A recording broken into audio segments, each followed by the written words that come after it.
ஒன்று ராஜாக்கள் 22ஆம் அதிகாரம் 5ஆம் வசனத்திலிருந்து வாசிங்க பார்க்கலாம். பின்னும் யோசபாத் இஸ்ரவேலின் ராஜாவை பார்த்து, கர்த்தருடைய வார்த்தை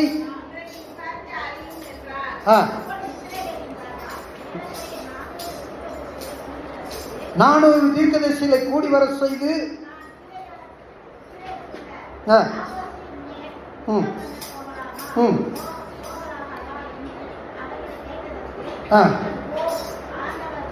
ஆண்டவர் ராஜாவின் கையில் ஒப்புக் கொடுப்பார் என்றார்கள். பின்பு யோசபாத், நாம் விசாரித்து அறிகிறதுக்கு இவர்களை அல்லாமல் கர்த்தருடைய தீர்க்கதரிசி வேற யாராகிலும் இங்கே இல்லையா என்று கேட்டான்.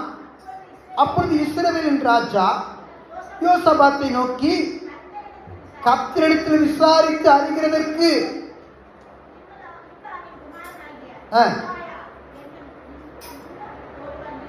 மிகாயா என்னும் ஒருவன் இருக்கிறான், ஆனாலும் நான் அவனை பயக்கிறேன். அவன் என்னை குறித்து நன்மையாக அல்ல தீமையாகவே தீர்க்கதரிசனம் சொல்கிறான் என்றான்.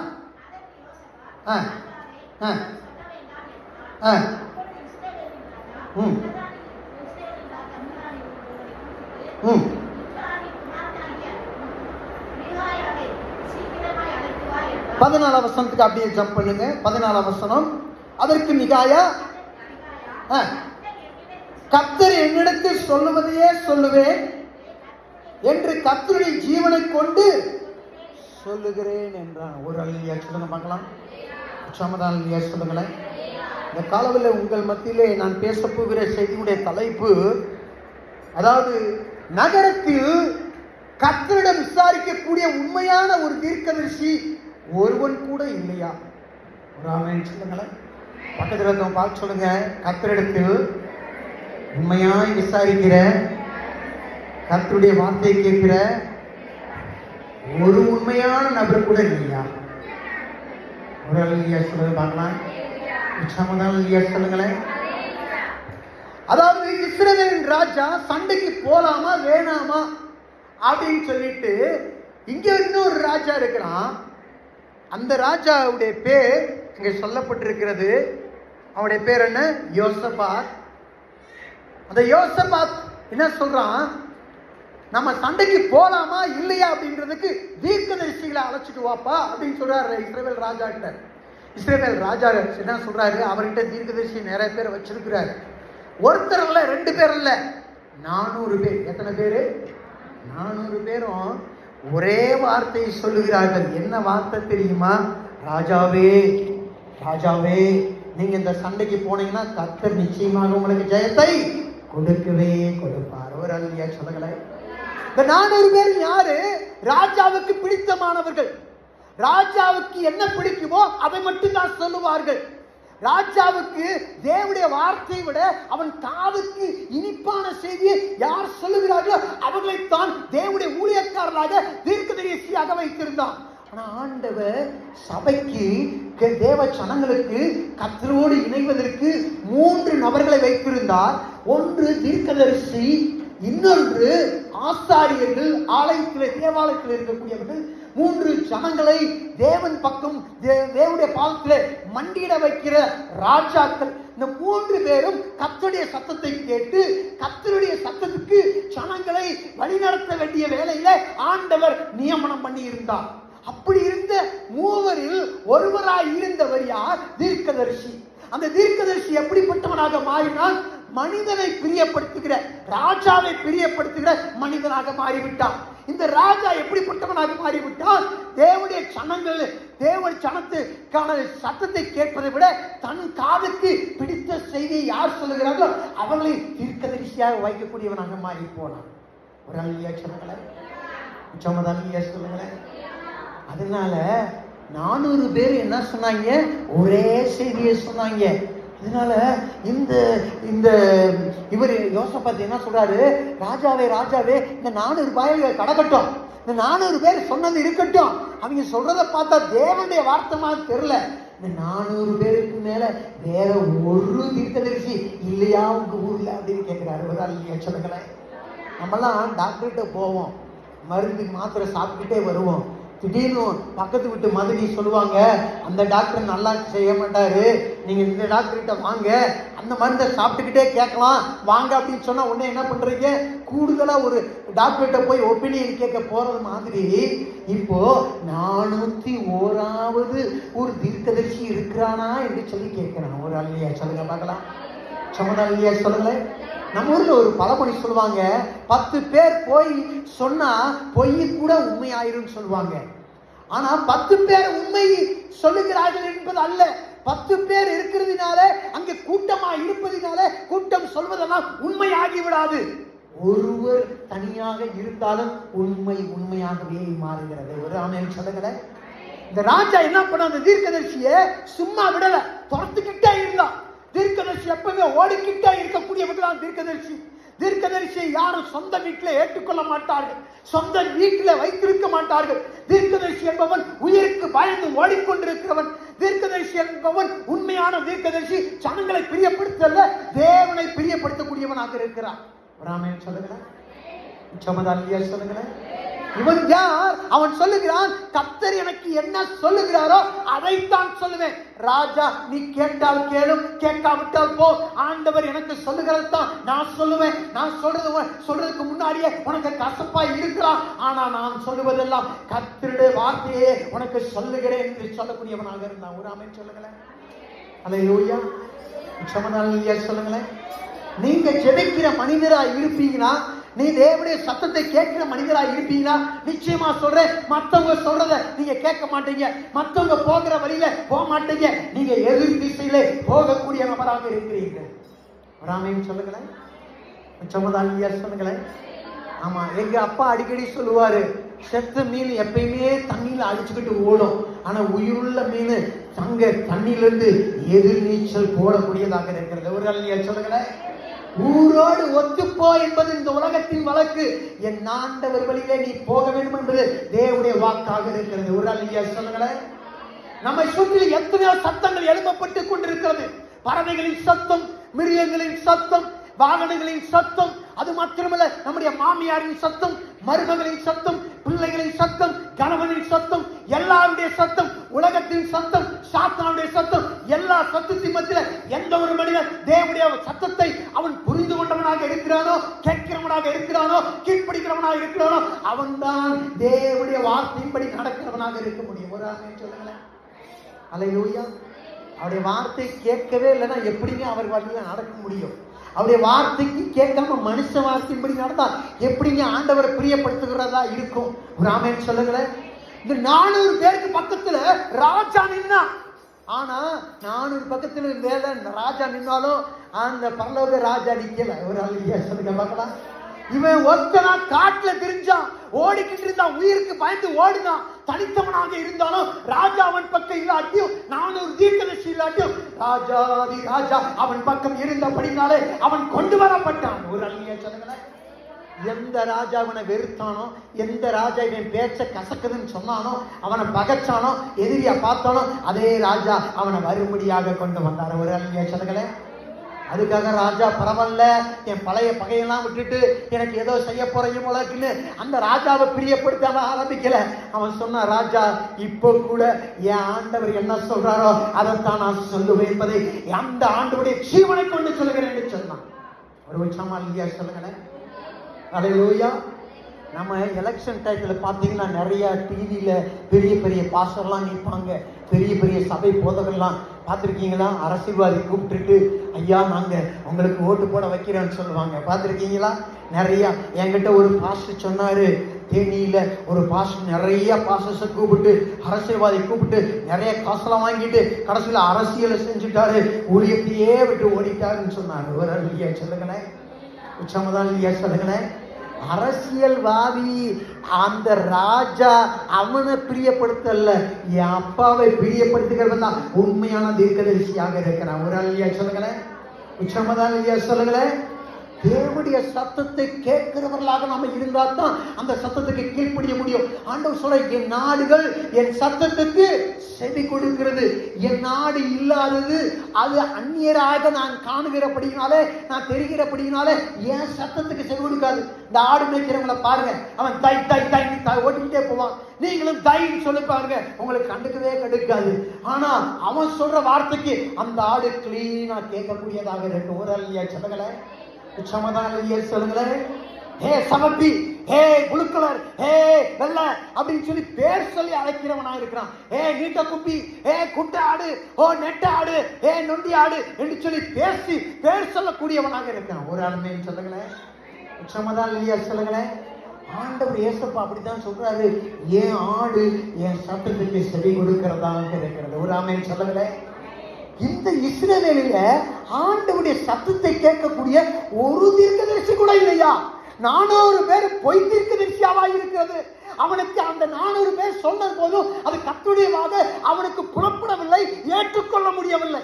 நல்லா கவனிக்கணும். உங்க வீட்டுக்கு யாராவது ஜெபம் பண்ண வந்தாங்கன்னா அவன் உண்மையான ஊழியக்காரனா இல்லையான்றத நீங்க உண்மையிலே ஜெபிக்கிறவங்களா இருந்தா கண்டுபிடிப்பீங்க. நீங்க ஜெபம் பண்ணாத ஆளா இருந்தா, நீங்க அந்த அப்பாவுடைய சத்தத்தை கேட்காத ஆளா இருந்தா அந்த ஆளுடைய சத்தத்துக்கு ஈஸியா விழுந்துருவீங்க. ஒரு ஆமென் சொல்லுங்களேன், உச்சமதான் இல்லையா சொல்லுங்களேன். அல்லேலூயா. நான் ஜெபம் பண்ணும்போது அப்படித்தான் ஜெபம் பண்ணுவேன். ஆண்டவரே என் கையை இருக்கக்கூடாது, உங்க கையை அவங்க மேல படணும். ஆண்டவரே யாராவது பெரிய ஊழியக்காரங்க ஜெபம் பண்ணிட்டு, ஆண்டவரே இந்த ஊழியக்காரன் கையை மேல படக்கூடாது, உங்க கையை மேல படணும். ஆண்டவரே கரங்களை தட்டி நம்ம கர்த்தரை சொந்தரிக்கிறவர்களாக இருக்கிறோம். நம்மகிட்ட வருகிறது எல்லாம் அப்பாவிடமிருந்தே வருகிறது என்பதை நாம் உணர்ந்தவர்களாக இருக்கும்போது நம்முடைய ஆசீர்வாதங்களுக்கு காரணம் அவரே என்று இருக்கும்போது, அவரை மகிமைப்படுத்தும் போது அதை அவர் பார்க்கிறவராக இருக்கிறார். மனிதன் அல்ல, தேவனே நமக்கு இதை செய்கிறவர்களை நாம் அறியக்கூடியவர்களாக இருப்போம். கடந்த ஒரு வாரமா நான் இலங்கை தேசத்துல போய் ஊழியம் செஞ்சுட்டு இன்னைக்கு காலையில தான் நான் 8 மணிக்கு தான் நான் வந்தேன் வீட்டுக்கு. 9 மணி ஆயிடுச்சு. நான் குளிச்சு ரெடி ஆகிறதுக்கு 9:15 வந்து அந்த சபையில செய்தி கொடுத்துட்டு இங்க வந்து இருக்கிறேன். ஆனா நீங்க தான் என்னை விட ரொம்ப டயர்டா இருக்கிற மாதிரி இருக்குது. நீங்க தான் சோர்வா இருக்கிற மாதிரி இருக்கு. நீங்க ஏதோ லண்டன்ல இருந்து வந்தது மாதிரி இருக்கு, சிலர் ஆப்பிரிக்கால இருந்து வந்த மாதிரி தூங்கிட்டு இருக்கீங்க. ஆனா என் அப்பா எனக்கு அப்படி சொல்லல. என் அப்பாவுடைய சத்தத்தை கேட்டுட்டு நான் சும்மா இருக்க முடியல. ஆண்டவரை பார்த்து நான் துதிக்காம இருக்க முடியல, உங்கள்கிட்ட பேசாம இருக்க முடியல. ஏன்னா அவருடைய சத்தம் சொல்லுது, ஓ இந்த செய்தியை போய் மக்களுக்கு சொல்லு. ஓ ஒருவன் கூட இல்லையா, செபிக்கிறவன் இல்லையா, துதிக்கிறவன் இல்லையா, என் சத்தத்துக்கு செவி கொடுக்கிற உண்மையான தீர்க்கதரிசி இல்லையா என்கிற சத்தத்தை கொடுக்கும்படியாக ஆண்டவர் என்னை போட்டு உந்துகிறபடி நான் நின்று கொண்டிருக்கிறேன். ஒரு நாள் சொல்லுங்களேன், சம்மதான் சொல்லுங்களேன். அல்லேலூயா. நான் போன நேரம் அங்க விசாகா அப்படின்ற ஒரு புத்த மத பண்டிகை ஓடிக்கிட்டு இருந்துச்சு. நிறைய பேர் இலவசமா என்னென்னமோ கொடுத்துக்கிட்டு இருந்தாங்க. சிலர் ஐஸ்கிரீம் கொடுத்தாங்க, சிலர் கஞ்சி கொடுத்துக்கிட்டு இருந்தாங்க. ஆனா அந்த இடத்துக்கு போகும்போது நான் அந்த பாஸ்டர்கிட்ட கேட்டேன், ஐயா எனக்கு 50 ஊழியக்காரெல்லாம் வேணாம், 100 ஊழியக்காரெல்லாம் வேணாம், எனக்கு வெறும் 5 ஊழியக்காரங்களை நீங்க உண்மையாக ஊழியம் செய்வீங்கள நீங்க அங்க கூட்டி வைங்கன்னு சொன்னேன். அங்க சொல்லும் போது அதுல ஒரு ஊழியக்காரர் சொன்னார், ஐயா இந்த காசு நீங்க செலவு பண்ணதுக்கு ஒரு சபையவே இந்தியாவில் கட்டிடலாம் நீங்க நினைக்கிறீங்க.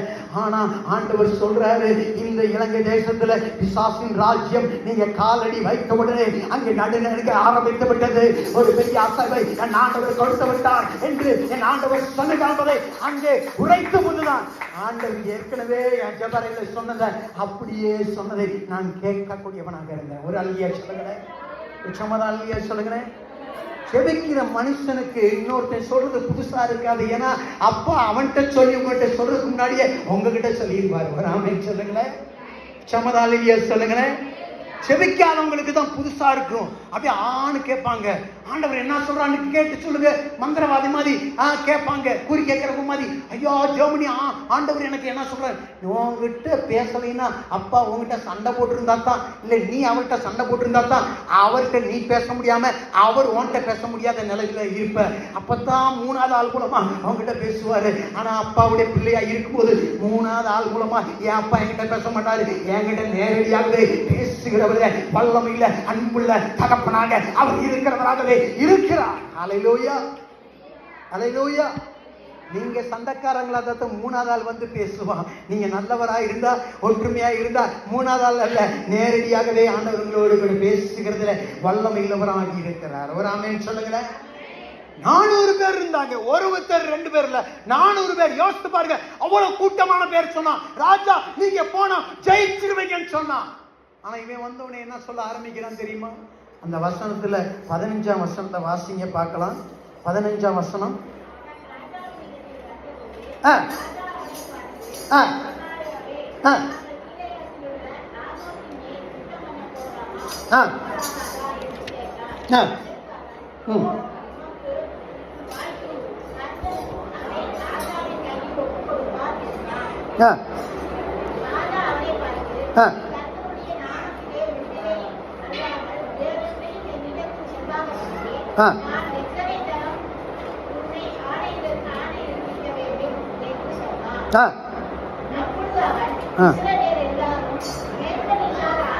மேய்ப்பனில்லாத ஆடுகளைப் போல சிதறப்பட்டதை கண்டேன். அப்பொழுது கர்த்தர், இவர்களுக்கு எஜமான் இல்லை, அவரவர் தம் தம் வீட்டிற்கு சமாதானத்தை திரும்ப கடவர்கள்.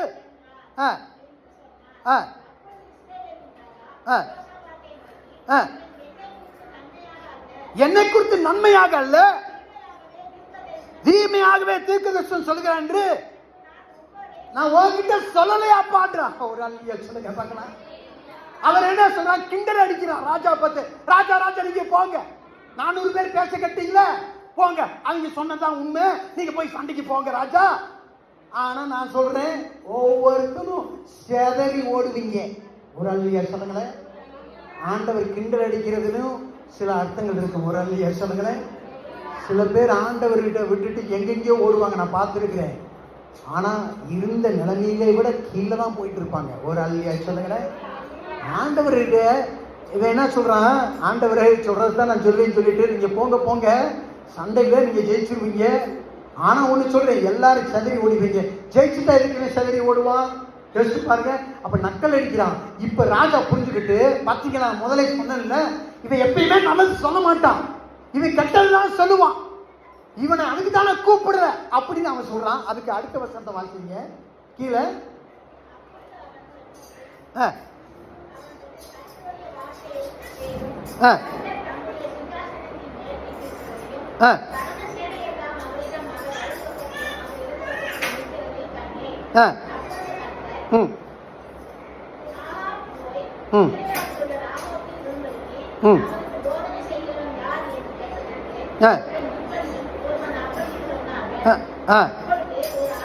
ஒரு ஆவி புறப்பட்டு வந்து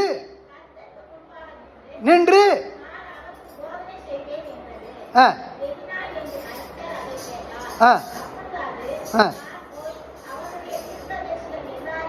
எல்லாரின் வாயிலும் பொய்யின் ஆவியா இருப்பேன் என்று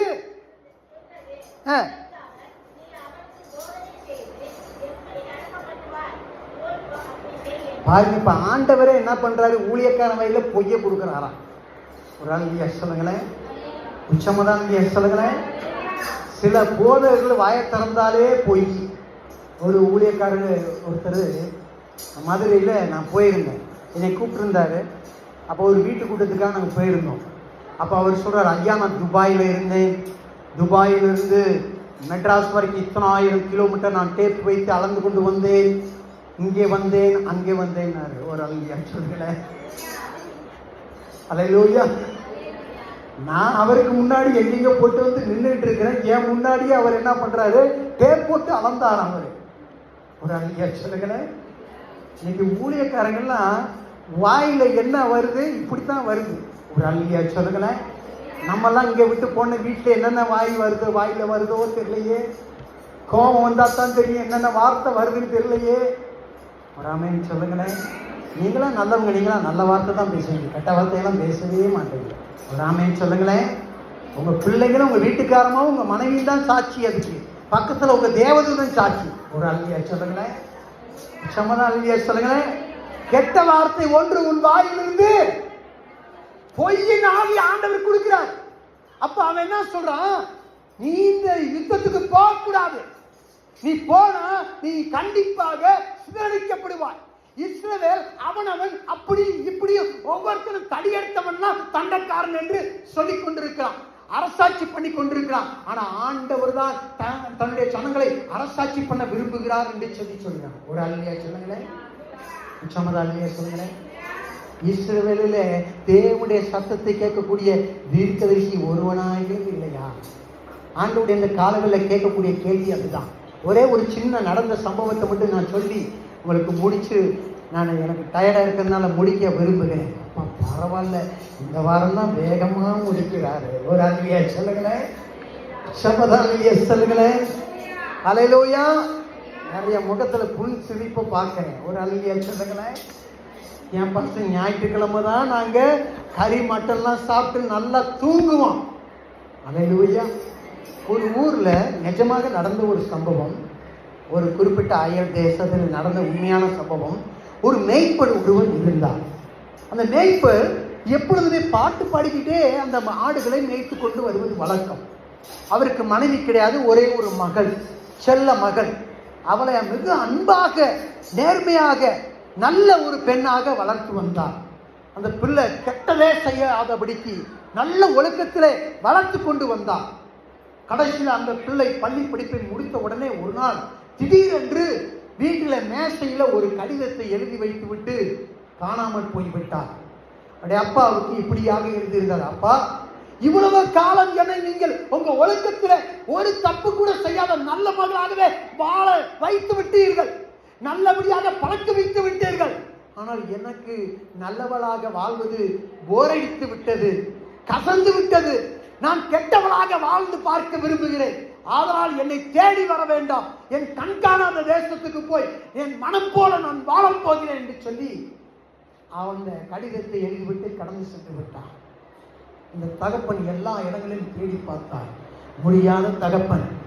எங்கே தேடியும் காணவில்லை. ஒரு நாள் அவருடைய நண்பர் ஒருவர் வந்து சொன்னார், ஐயா, நான் அயர்லாந்து தேசத்துல மக்கள் எல்லாம் குடித்து வெறித்து ஒரு மாதிரி ஆடிக்கொண்டிருக்கிற, ஆண்களோடு ஆடிக்கொண்டிருக்கிற அந்த பெண்களின் மத்தியில உங்கள் மகளை நான் பார்த்தேன். நீங்கள் அங்கு போனால் உங்கள் மகளை கண்டிப்பாக நீங்கள் விடுவித்து கொண்டு வந்து விடலாம் என்று சொன்ன உடனே இந்த அப்பாவுக்கு சொல்ல முடியாத அங்கே மிகவும் ஆனந்தம்.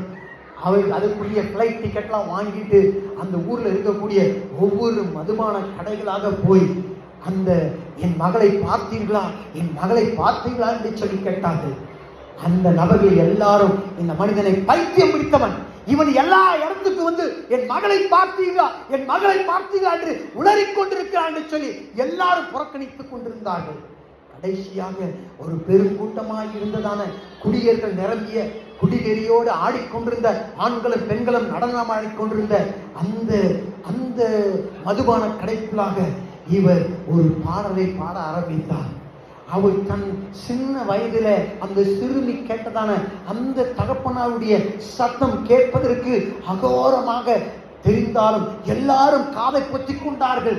எல்லாரும் இந்த கிழவன் பாடுகிறானே, ஓ பயங்கர, ஓ நான் கேட்பதற்கு முடியவில்லையே, சகிக்க முடியவில்லை என்று சொல்லி, நீ பாட்டு, நீ போடா என்று சொல்லி அவனை புறக்கணித்துக் கொண்டிருந்த போது ஒரே ஒரு பெண் மாத்திரம், ஒரு வாலிப பெண் கண்ணீரோடு அந்த அந்த பாடலை பாடிக்கொண்டு இந்த முதியவுடைய காலை கட்டி இறுக பிடித்து அழுது சொன்னாலாம், அப்பா, ஏன் இங்கே வந்தீர்கள், ஏன் இங்கே வந்தீர்கள், இவ்வளவு தூரம் யார் உங்களுக்கு வர சொன்னது என்று சொல்லி கதறினான். அப்பொழுது அந்த தகப்பன் சொன்னான், மகளே, நான் இன்னமும் உன்னை நேசிக்கிறேன், இன்னமும் நேசிக்கிறபடினால நீ என்னோடு இருக்கும்படியாக நீ எப்படி வேணுமானாலும் இருந்து கொள், என்னோடு கூட இருக்க வேண்டும் என்பதற்காக நான் உன்னை அழைக்க வந்தேன் என்று சொன்னாராம். ஒரு ஆள் சொல்லுங்களேன். அத்தனை பேர் சத்தம் போட்டுக் கொண்டிருந்த போதும், அத்தனை பேர் அந்த முதியவுடைய பாடலை வெறுத்திருந்த போதிலும், அந்த சிறுபெண் இள வயதிலிருந்து கேட்டதான அந்த குரல், தன் தகப்பனுடைய குரலை கண்டு தகப்பனண்டை ஓடி வந்தார். அவருடைய வாழ்க்கையிலே ஒரு வித்தியாசத்தை ஆண்டவர் அந்த தகப்பன் அவளுக்கு கொடுத்தார். அதை போலத்தான் ஆண்டவராக தேவனுடைய சத்தத்தை நீங்கள் நானும் கேட்குமானால், நாம் எவ்வளவு தூரம் திசை மாறி போயிருந்தாலும், வழி மாறி போயிருந்தாலும், அவருடைய குரல் நம்மை அவருக்கு ஏற்ற ஒரு நபராக நம்மை மாற்றுவதிலே அது உண்மையுள்ளதாக இருக்கிறது. ஒரு ஆமென் சொல்லுங்களேன், சமதாலியா சொல்லுங்களேன். ராஜா இவன் உண்மையைத்தான் சொல்லுகிறான் என்பதை அறிந்தவனாய் இருந்தபோதும் பொய்யான வார்த்தைக்கு அவன் செவியை கொடுத்தவனாக இருந்தான். அந்த பொய்யான 400 பேர் சொல்வதிலே திருப்திப்பட்டவனாக இருந்தான். இந்த ஒருவன் சொல்லுவது உண்மை என்று தெரிந்திருந்தாலும் அவனை பகைத்தவனாக இருந்தான், அவனை வெறுத்தவனாக இருந்தான், அவனை அழிக்க துடித்தவனாக இருந்தான். இன்றைக்கு கர்த்தருடைய வார்த்தையை கேட்டு சொல்லுகிற அத்தனை ஊழியக்காரர்களை எத்தனையோ ஜனங்கள் வெறுக்கிறவர்களாக இருக்கிறார்கள். தேவனுடைய சத்தத்தை கேட்கிற உண்மையான தேவனுடைய பிள்ளை, உண்மையான தேவ பிள்ளையால் எவ்வளவு தூரம் போயிருந்தாலும் அந்த சத்தத்தை கேட்டு அவளால் மனம் திரும்பாமல் இருக்க முடியாது, கர்த்தருடைய பாதத்தை தழுவாமல் இருக்க முடியாது, கர்த்தருடைய வழிக்கு தன்னை ஒப்புக் கொடுக்காமல் இருக்க முடியாது. ஏனென்றால் ஆண்டவர் சொல்கிறார், என் நாடுகள் என் சத்தத்துக்கு செவி கொடுக்கும் என்று சொல்லுகிறார். ஒரு அல்லியா சொல்லுகிறேன், சமதானியா சொல்லுகிறேன். 400 தீர்க்கதரிசிகள், பொய்யான தீர்க்கதரிசிகள் பொய்யை ஊதிக்கொண்டிருந்த போது ஒருவன் மாத்திரம் உண்மையை சொல்வதற்காக அங்கே எழுந்து நின்றான். அந்த ஒருவனுடைய சத்தத்துக்காக முழு இஸ்ரவேலும் அங்கே பயந்து நடுங்கி நின்றது போல என் தேவனாகிய கர்த்தருடைய பிள்ளையே, நீ ஒரு நாள் உண்மையிலேயே கர்த்தருடைய வார்த்தையை கேட்பாயானால் நிச்சயமாக சொல்கிறேன், ராஜாவுக்கு நீ பயப்படுத்தவில்லை, அதிகாரிகளுக்கு பயப்படுத்தவில்லை, மனுஷர்களுக்கு பயப்படுத்தவில்லை, என் ஆண்டவர் உன்னை ஆசீர்வதிக்கிற வல்லமையுள்ள தேவனாக அவர் இருக்கிறார். ராமே சொல்லுங்களேன், சொல்லுங்களேன். இன்றைக்கு அதே கேள்வியை கேட்கிறாய், இந்த வாடிப்பட்டியில என் சத்தத்தை கேட்கிற ஒரு தேவ பிள்ளை இல்லையா? ஒரு தேவ மனுஷி இல்லையா? ஒரு தேவ மனுஷன் இல்லையா? நான் அவனோடு பேசுவதற்கு, அவன் குடும்பத்தை பற்றி சொல்வதற்கு, அவன் சபையை பற்றி சொல்வதற்கு, அவன் ஊரை பற்றி சொல்வதற்கு, அவன் பக்கத்து வீட்டுக்காரனை பற்றி சொல்வதற்கு ஒரு மனிதன் அவனுடைய சத்தத்தை செவி கொடுக்கிற, அவனுடைய வார்த்தைக்கு கேட்கிற ஆயத்தனமாய் இருக்கிற ஒரு தேவ பிள்ளை இல்லையா என்கிற சத்தத்தை எழுப்பக்கூடிய தேவனாக இருக்கிறார். ஒரு அல்லையா சொல்லுங்களே, அல்லேலூயா. நான் மற்றவனை காப்பி அடிக்கல, என் கர்த்தருடைய வார்த்தைக்கு நேராக என் சத்தத்தை, என் செவியை சாய்க்க வேண்டிய நபராக இருக்கிறேன். ஒரு ஆமென் சொல்லுங்களேன், உச்சமதான் இல்லையா சொல்லுங்களேன், அல்லேலூயா. நானும் கூட ஒரு காலத்தில் 400 தீர்க்கதரிசியில் ஒருவனாக இருந்த போது என் ஆண்டவர் என்னை தொட்ட தேவனாக இருக்கிறார். நீ கூட உன் வாழ்க்கையில 400 தீர்க்கதரிசியில ஒருவராக இருந்தது போதும். இந்த காலவரை தேவனாகிய கர்த்தர் சொல்லுகிறார், அந்த ஒரு தீர்க்கதரிசியாகிய மிகாயை போல நீயும் நானும் மாற வேண்டும் என்று ஆண்டவர் எத்தனைக்கிற வல்லமுள்ள தேவனாக அவர் இருக்கிறார். ஒரு ஆமென் சொல்லுங்களேன், சமாதானிய சொல்லுங்களேன். கர்த்தரை காட்டிலும் ராஜா பெரியவர் அல்ல, கர்த்தருடைய வல்லமையை காட்டிலும் இந்த உலகத்தின் ஆசீர்வாதம் பெரியதல்ல, கர்த்தருடைய வார்த்தையை காட்டிலும் வழி நடத்தலை காட்டிலும் இந்த உலகத்தில் வேறானது ஒன்றுமே கிடையாது. ஒரு ஆமென் சொல்லுங்களேன், உச்சமதாமென் சொல்லுங்களேன். ஆமா, ஊரோடு மற்ற நண்பன் சொல்றான், அவன் சொல்றான், இவன் சொல்றான், என் மனைவி சொல்லுது, என் அத்தை சொல்லுது, என் சிஸ்டர் சொல்லுது, என் பிரதர் சொல்றாரு, அவர் சொல்றாருன்னு சொல்லிட்டு நீங்க போவீங்கன்னா கர்த்தர் உங்கள் பக்கம் இருக்க மாட்டார். கர்த்தர் உங்கள் பக்கம் இருக்கும்போது ராஜாவை இல்லாமல் இருக்கலாம், உன் சக தீர்க்கதரிசி உன்னோடு இருக்காமல் இருக்கலாம், உன் சக விசுவாசி உன்னோடு இல்லாமல் இருக்கலாம், உன் சக உன்னுடைய உறவினர் இல்லாமல் இருக்கலாம். என் தேவனும் பட்சத்தில் இருக்கும்போது உனக்கு விரோதமாய் நிற்கிறவர் ஒருவரும் இருக்க முடியாது. இந்த காலவரை தேவனாகிய கர்த்தர் சொல்லுகிறார், அங்கே யோசேப்பை அவர்கள் படுகொலியிலே போட்டார்கள், சிறைச்சாலையிலே போட்டார்கள். கர்த்தருடைய வசனம் சொல்லுகிறது, யோசேப்பையோ கர்த்தர் இருந்தார் என்று சொல்லப்பட்டிருக்கிறது. ஹல்லேலூயா. உன்னோடு கர்த்தர் இருப்பாரானால் நீ எந்த படுகொலிக்குள் போனாலும் அந்த படுகொலிக்குள்ளாகும் என் ஆண்டவர் உன்னோடு இருக்கிறவராக இருக்கிறார். உன்னை சிங்க கெதிக்குள்ளாக போட்டாலும் அந்த சிங்கல் வாயை கட்டியவர் என் ஆண்டவர் உன்னோடு இருக்கிறவராக இருக்கிறார். அக்கினி சூளைக்குள் போட்டாலும் அந்த அக்கினி சூளையிலே 4வது நபராக உன்னோடு கூட உலாவுகிற தேவனாக அவர் இருக்கிறார். அல்லேலூயா, அல்லேலூயா. அப்படி இல்லாமல், ஆண்டவர் இல்லாமல் நம்மாக செயல்பட்டு கொண்டிருப்போமானால் ஆண்டவர் இல்லாத நாம வெறுமையான நபர்களாக இருக்கிறோம். ஆண்டவர் இல்லாத வெறும் பேச்சை பேசின 400 தீர்க்கதரிசிகளை விட அந்த ஒரு தீர்க்கதரிசியுடைய வார்த்தை வல்லமை உள்ளதாக வந்தது. ஒரு அல்லையா சொல்லுங்களேன், உச்சமதான் இல்லையா சொல்லுங்களேன். தேவனாகிய கர்த்தர் கடைசி நாட்களில் உண்மையில தேவ பிள்ளைகளையும் உண்மையில்லாதவர்களையும் வேறு பிரிக்கிற காலம் சீக்கிரமாக வருகிறது. தேவ பிள்ளையே, இந்த உலகம் எல்லாம் இந்த முடிவுக்கு நேராக வந்து கொண்டிருக்கிறது. இந்த உலகத்தை நாம் பார்க்கும்போது பாவம் பெருகி கொண்டிருக்கிறது, அங்கே அக்கிரமம் பெருகி கொண்டிருக்கிறது. உலகத்தில் அந்த கிறிஸ்து வருவதற்குரிய எல்லா காரியங்களும் அங்கே நடந்து கொண்டிருக்கிறது. ஆனால் தேவனாகிய கர்த்தருடைய வருகையில நீங்களான எடுத்துக் கொள்ளப்பட வேண்டுமானால் ஒவ்வொரு நாளும் ஆண்டவருடைய சத்தத்துக்கு நாம் செவி கொடுக்கிறவர்களாக நாம் மாறும்போதுதான் நாம் பிசாசுடைய சத்தத்துக்கு நாம் விலகி நிற்கக்கூடியவர்களாக நாம் மாறக்கூடியவர்களாக இருப்போம். ஒரு அல்லையா சொல்லுகிறேன், சமதான் இல்லையா சொல்லுகிறேன். அந்த கிறிஸ்து நாளில் சொந்த மனைவி வந்து காட்டி கொடுப்பான், சொந்த பிள்ளைங்க, சொந்த கூட பிறந்தவங்க, சொந்த கணவர், சொந்தக்காரர்கள் உங்களை என்ன பண்ணுவாங்க, அந்த முத்திரை போடுறதுக்கு உங்களை வஞ்சிப்பார் என்று சொல்லப்பட்டிருக்கிறது. ஒரு ஆமென் சொல்லுங்களேன். கர்த்தர் சீக்கிரமாய் வரப்போகிறார். ஒரு அல்லேலூயா சொல்லுங்களேன். உச்சமதாலியா சொல்லுங்களேன். ஹல்லேலூயா. உண்மையுள்ள அந்த தேவன் அங்கே பொய்யான ஆவியை அந்த பொய்யான தீர்க்கதரிசிகளுக்கு கொடுத்தாரு. ஆனா உண்மையான தீர்க்கதரிசி ஒருத்தன் வாயில உண்மையை மட்டும் தான் ஆண்டவர் கொடுத்தாரு. ஒரு அல்லேலூயா சொல்லுங்களேன். உச்சமதாலியா சொல்லுங்களேன். ஆமா, ஆண்டவர் உண்மையுள்ளவர்களுக்கு அவர் உண்மையுள்ளவராக இருக்கிறார். ஆமென் சொல்லுங்களேன். அல்லேலூயா. நான் உண்மையுள்ளவருக்கு உண்மையுள்ளவராக இருக்கிறேன், பொய்யனுக்கு நான் பொய்யனான தேவனாக இருக்கிறேன். ஆண்டவர்கிட்ட நம்ம என்ன செய்யக்கூடாது, ஆண்டவரே இதை செய்யணும் அதை செய்யறேன்னு சொல்லிட்டு செய்யாம விட்டுறக்கூடாது. ஒரு ஆமென் சொல்லுங்களேன். அல்லேலூயா. அவர்கிட்ட உண்மையுள்ள மனுஷன் பரிபூர்ண ஆசீர்வாதங்களை பெறுவான் என்று சொல்லியிருக்கிறார். ஒரு ஆமென் சொல்லுங்களேன். இவன் ஓடுகிறான். உண்மையான தீர்க்கதரிசி ஒரு இடத்துல இருக்க மாட்டான், வயிற்ற வளர்த்துக்கிட்டு இருக்க மாட்டான், தன் குடும்பம் குட்டியிலே பார்த்துக்கிட்டு இருக்க மாட்டான். அவன் தேவனுடைய வார்த்தை என்ன சொல்லுகிறதோ அதை செவி கொடுக்கிறவனாக இருப்பான். ஒரு அல்லேலூயா சொல்லுங்களேன். உச்சமதாலியா சொல்லுங்களேன். தேவனாகிய கர்த்தருடைய பிள்ளையே, நீ கர்த்தருடைய வார்த்தையை கேட்க கேட்க கர்த்தர் உன்னை சரியான நேரத்துக்கு வழி நடத்தக்கூடியவராக இருக்கிறார். ஒரு ஆமென் சொல்லுங்களேன். இந்த வாரத்தில் இன்னும் 2 நாளில் நான் என்ன செய்ய போகிறேன், அங்கே ஆந்திராவுக்கும் ஒரிசாவுக்கும் நடுவில் இருக்கிற அந்த ஆதிவாசி மக்கள் மத்தியில் போர்வெல் போடுறதுக்காக அங்கே நாங்கள் ஆயத்தப்பட்டு ஜெபம் பண்ணி ஒரு ஊருக்கே அங்கே கெட்ட தண்ணியை குடித்து கொண்டிருக்கிற அந்த இடத்துக்கு நான் போகும்போது அப்போ ஆண்டவர்கிட்ட நான் கேட்டேன், ஆண்டவரே நான் எப்போ போகணும் ஆண்டவரே, என்ன செய்யணும் ஆண்டவரேன்னு கேட்கும்போது அங்கே இருக்கக்கூடிய ஊழியக்காரர்களை என்னை ஏமாத்தின போது அப்போ ஆண்டவர் சொன்னார், உனக்குரிய சரியான நபரை நான் வழியில் போடுவேன் என்று சொன்னார். ஒரு அல்லேலூயா சொல்லுங்களேன். கடந்த மாதத்தில் நான் ஒரிசாவில் ஊழியத்தை முடிச்சுட்டு வரும்போது அந்த பாஸ்டர் ஒரிசாவில் இருக்க சபைக்கு தான் கூட்டு போவார்னு நினைச்சேன். கடைசியில் பார்த்தா நான் எந்த பகுதிக்கு போக வேண்டுமோ அந்த பகுதியில் இருக்கிற ஒரு ஊழியக்காரரை, ஆங்கிலம் தெரிஞ்சவரை, இளமையான ஊழியக்காரரை, உண்மையுள்ள ஊழியக்காரரை ஆண்டவர் எனக்கு வழியில வைத்தார். ஒரு அல்லேலூயா சொல்லுங்களேன். உச்சமதாலியா சொல்லுங்களேன். தேவனாகிய கர்த்தர் தான் உங்களை வழிநடத்துகிறவரா இருப்பார்னா நீங்க தேவனை பார்த்து போய்கிட்டே இருப்பீங்க.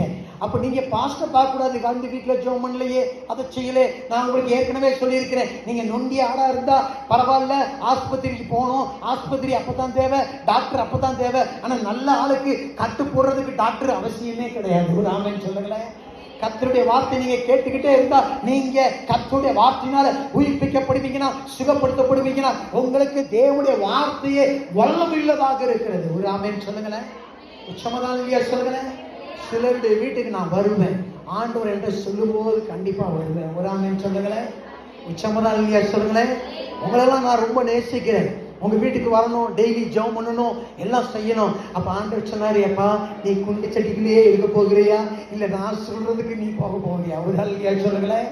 உச்சமதாலியா சொல்லுங்களேன். அப்ப நீங்க உங்களுக்கு கால் வலி வருதா, நீங்க கால் வலி வருது ஆண்டவரே அப்படியே பெட்ல படுக்காதீங்க.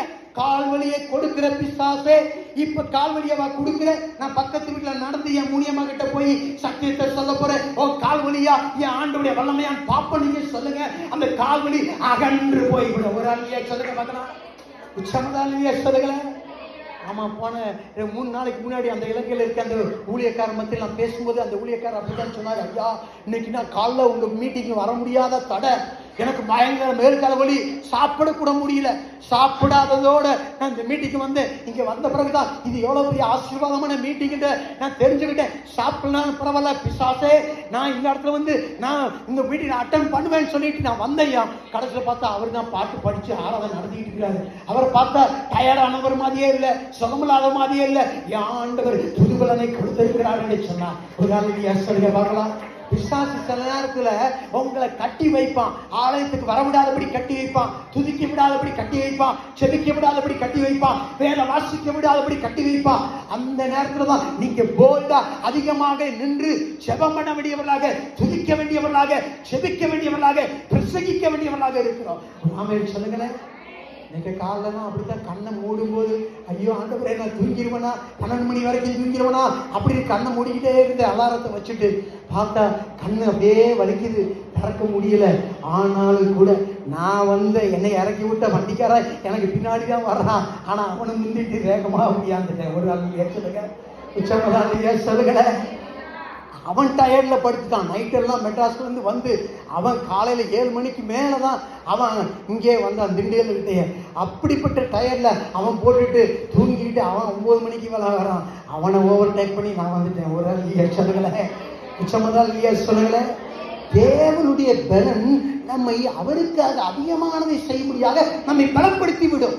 மனிதனுடைய பலன் நம்ம எவ்வளவுதான் செய்யணும்னு நினைச்சாலும் தடுத்து விடும். நானும் ஒரு பேர் சொன்னது அங்கே உண்மை கிடையாது. நல்லா கவனிங்க. உங்க சொந்த பலத்தினால நீங்க எதை செஞ்சாலும் வேஸ்ட். ஆனா ஆண்டோடைய பலத்தினால நீங்க செஞ்சு பாருங்க, அதுதான் பிரதானமானதாக இருக்கும். ஒரு அல்லையா சொல்லுங்களேன். உங்க சொந்த பலத்தால பிசாசு ஜெயிக்க முடியாதுங்க. உங்க சொந்த பலத்தால் ஆண்டவருக்காக எதையும் செய்ய முடியாது. ஆண்டோடைய பலத்தினால்தான் பிசாசை நம்ம எதிர்த்து நிற்க முடியும். ஆண்டோடைய பலத்தினால்தான் நம்ம தேவனுக்காக எதையும் செய்ய முடியும். உம்மாலே நான் ஒரு மதவை தாண்டுவேன், உம்மாலே நான் ஒரு சேனைக்குள்ளாக பாழ்வேன் என்று சொல்லுகிறார். நாமே சொல்லுங்களேன். ஹல்லேலூயா. அவருடைய பலத்துக்காக நம்ம ஏங்கணும் ஒவ்வொரு நாளும். அப்பா உங்க வல்லமை எனக்கு வேணும். உங்க வல்லமை இல்லாமல் நான் நல்லவனாக இருக்க முடியாது, நல்ல பேச்சு பேச முடியாது. என் வீட்டுக்காரர் டென்ஷன் கொடுக்கும்போது நான் கெட்ட வார்த்தை தான் முதல்ல வருது. ஏய் ஊரில் தான் வருது. ஆண்டவரே சோத்திரம் என்று சொல்ல வார்த்தை வரமாட்டேங்குது. அப்படின்னு என் நாவை கண்ட்ரோல் பண்ணுங்க ஆண்டவரே. அவர் ஃபாதர் பெர்க்மன்ஸ் அழகா படிக்கிற கண்ட்ரோல் பண்ணும் ஆவியானவர், கட்டுப்பாட்டின் ஆவியானவர் என்னை கண்ட்ரோல் பண்ணி நடத்துகிறார். இஷ்டம் போல அலைவதில்லை, அவர் சித்தம் செய்து வாழ்பவனா. உண்மையான தேவப்பிள்ளை எவ்வளவு வேதனை வந்தாலும் பாவம் செய்ய தன்னை ஒப்பு கொடுக்க மாட்டான். உண்மையான தேவப்பிள்ளை எவ்வளவு டயர்லையும் அவன் நாவ பாவத்துக்கு ஒப்பு கொடுக்காதவனாக, கோபத்துக்கு ஒப்பு கொடுக்காதவனாக, கெட்ட வார்த்தைகளுக்கு ஒப்பு கொடுக்காதவனாக இருக்கக்கூடியவனாக இருக்கிறான். ஒரு அல்லியா சொல்லுங்களே, சமுதாய சொல்லுங்களே. 2 பாடத்தை உங்களுக்கு சொல்றேன். ஒண்ணு மனுஷனை பார்க்காதீங்க, ஆண்டவரை பாருங்க.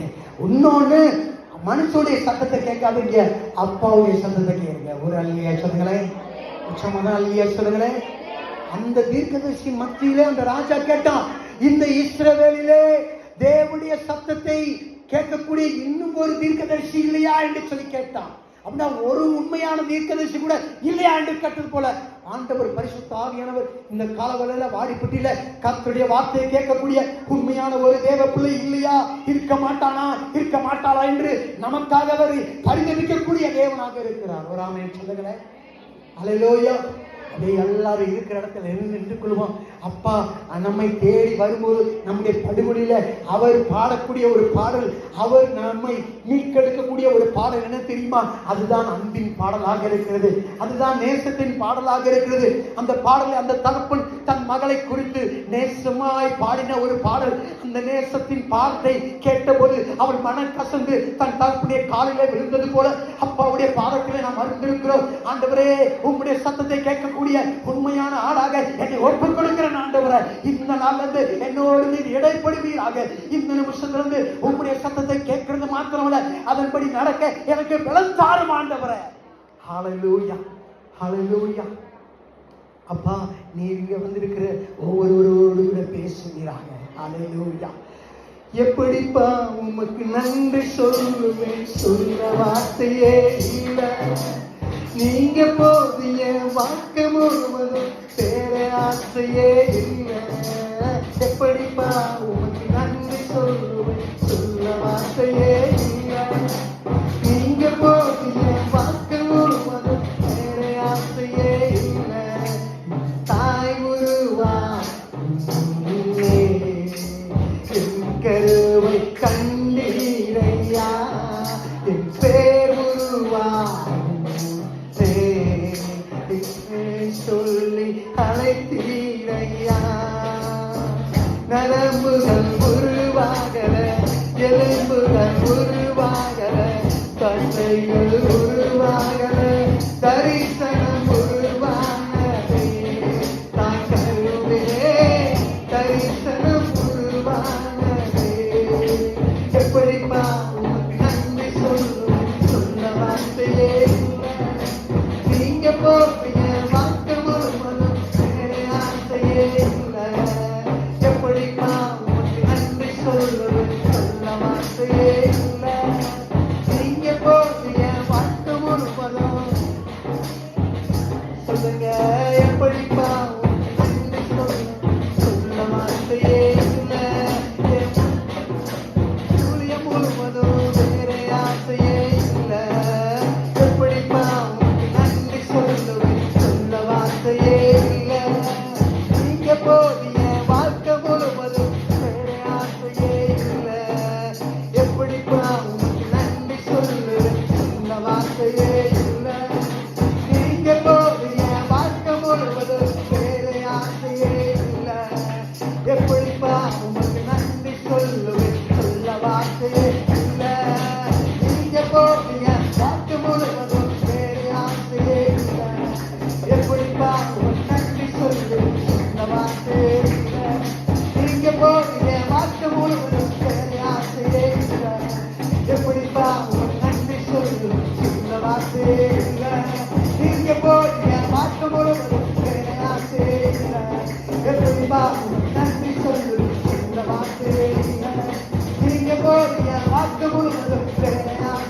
எல்லாரும் கரங்களை தட்டி கத்தரை உயர்த்துவோம்.